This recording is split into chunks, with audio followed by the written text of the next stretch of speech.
Il n'a même pas dévoilé son gouvernement, il n'a même pas dévoilé son budget et il a réussi à rassembler contre lui 3 journées de grève et de manifestation. Chapeau l'artiste.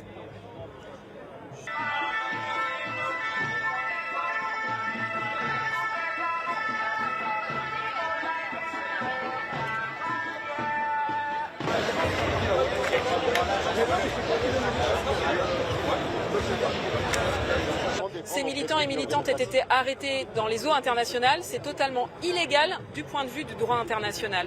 La flottille de Gaza doit pouvoir arriver à Gaza, doit pouvoir distribuer son aide humanitaire et la France doit joindre les actes à la parole.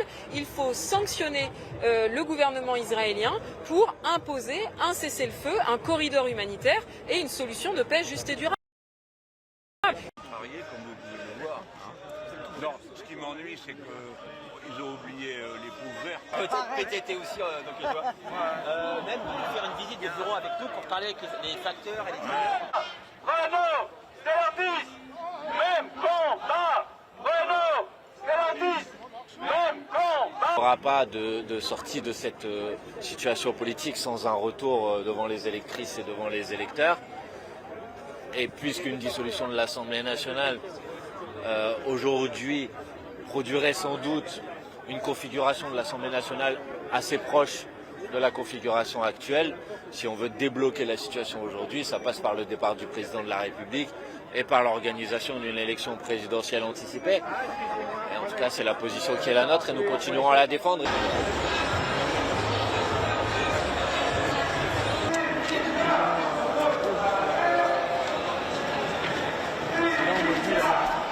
Vous voyez par exemple, l'Espagne a convoqué des personnels d'ambassade, que la Colombie a convoqué des personnels d'ambassade, parce que quand un État commercial avec plus de 50 ressortissants français, et ben la moindre des choses de la diplomatie française, c'est de protéger ses ressortissants, en particulier ses parlementaires, mais évidemment l'ensemble de ses ressortissants, et donc de condamner ces arrestations illégales.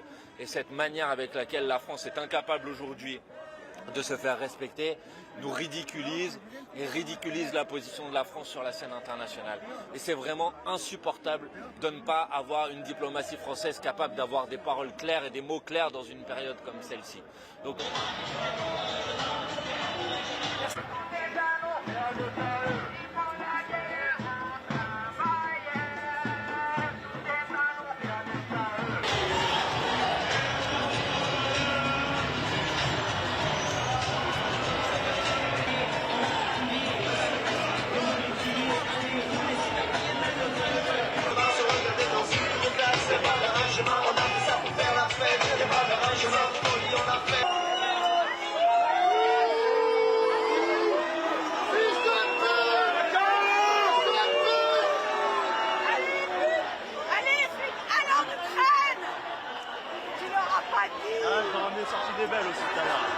Là-bas, il y a un génocide en cours.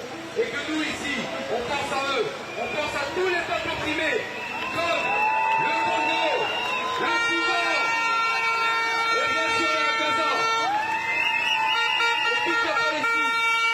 Est-ce que ça va? Non. Alors,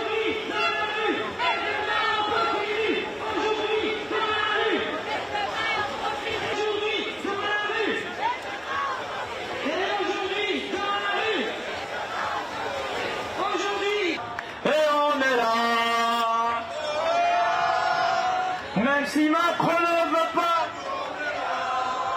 pour le bien et pour un moment meilleur, même si Macron ne veut pas.